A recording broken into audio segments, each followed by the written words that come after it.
Magandang araw po. Nandito po ngayon sa San Rafael, Bulacan. Dito po sa SMV Mango Farm. Katabi ko po ngayon sa Mama Sherry Vardaleon. Nasa isang bahagi po kami ngayon ng kanilang taniman ng mangga. Makikita nyo po, napakarami pong bunga. Masasabi ko po hindi hitik. Hitik na hitik po yung kanyang mga bunga dahil naturally grown po yung kanilang pamamaraan ng pagtatanim. Kaya wag niyo pong iwis na bisitahin niyo po itong lugar na ito kapag napanood niyo po itong aking video ito. Si Ma'am Sherry, katabi ko ngayon. Ma'am Sherry, ilang taon na po itong ating farm na ito? Since 2015, sir. So Yes. 9 years na po nag-operate as farm resort. Yes, I understand. Meron po tayong 1,000 na puno ng mangga rito. Yes, sir. Bakit po natin naisipan i-convert into resort from mango plantation? We think na makapag-generate na po kami ng sales and income. Also, Yes. may natayo po kami existing structures before na initial plan kasi private for the private use lang po for the family. Pero Yes. naisip namin may potential yung lugar and kung makakatayo kami ng farm or makagenerate kami ng income, makakatulong sa tao Yes. by building a farm. So, naisip po namin magtayo na lang ng mango farm po. Ma'am, hindi ko pa nakikita yung papa po ninyo. Pero nakikita ko po yung puso niya, nature's lovers po siya. At yun po yung programa ng ating gobyerno sa anti-poverty program, nakakatulong po siya. Ilan na po yung empleyado natin po dito? Sir, about 50 to 60 employees. Wow! Po. Majority po dito po sa San Rafael. Mga kalahati dito po nakatira natutulungan din po natin dahil po dun sa kunwari may natanim na harvest po tayo na kahit fruits or vegetables sa kanila, sila rin po actually nakikinabang din. Yes, ma'am, kanina pa una initially in-invite ko na yung ating mga followers na kapag napanood nila ay bisitahin nila itong lugar ito. Binibigay ko po siya yung pagkakataon. Invite nyo po siya na dumalaw po dito sa ating napakagandang farm. Thank you. So everyone po, please come and visit us here sa San Rafael, Bulacan. Name po na resort namin, SMV Mango Farm Resort.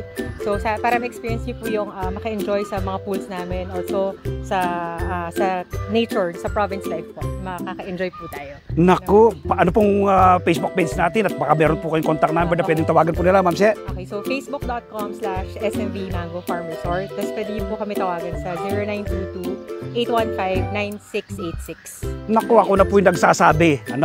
Kapag po napunta kayo na San Rafael, bisitahin nyo po. Huwag nyo pong kalimutan. Sama nyo po sa inyong itinerary.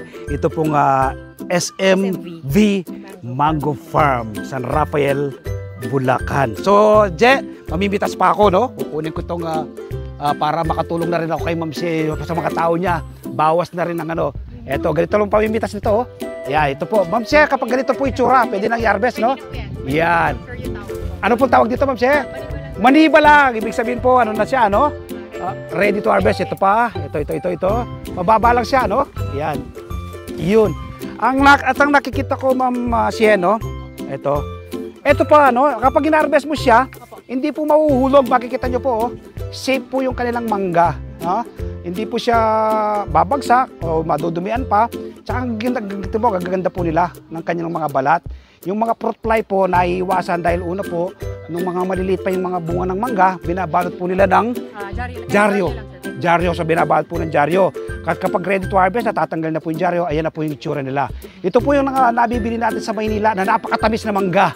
So dito po yan sa SMV Mango. Pwede rin, sir, dito rin na mas murang price kasi sa market. Yes, kung gusto nyo po, mag-pick and pay kayo. Punta po kayo dito. Kapag nakakuha yung kanyan, 50 pesos per kilo lang po namin binibenta. Kit murang-mura, di ba? So tumungo na po kayo rito. At kapag kayo magpapalamig, pwede na pong maligo sa kanilang mga swimming pool. Sa ngayon, ma'am, wala pa tayong pwede silang mag-stay ng magdamag ba? O Sorry, bale, yun ang pinaplano natin. Plano in the future, but open po kami for day tour from Okay. 8 AM to 8 PM po. Oo, pero kapag small group lang, pwede na siya. Rooms, pwede rin, sir. Meron siguro may 5 na rooms available pero na-accommodate lang niya mga small groups, mga 10 to 15 persons lang po siguro. Nako, talaga naman. Napakagandang imbitasyon.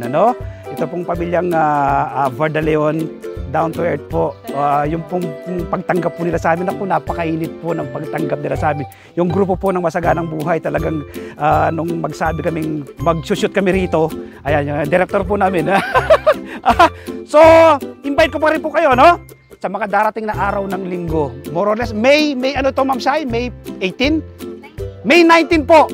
Ere sa 1PH Signal TV, Channel 1 ng TV5. Live po yan. Live sa YouTube, live sa Facebook. Tapos, kung gusto pong hindi napanood ng live, meron po kaming replay sa RV TV. At siyempre po sa personal YouTube channel ko, ang Magsasaka Reporter. Personal Facebook profile, Merlyson.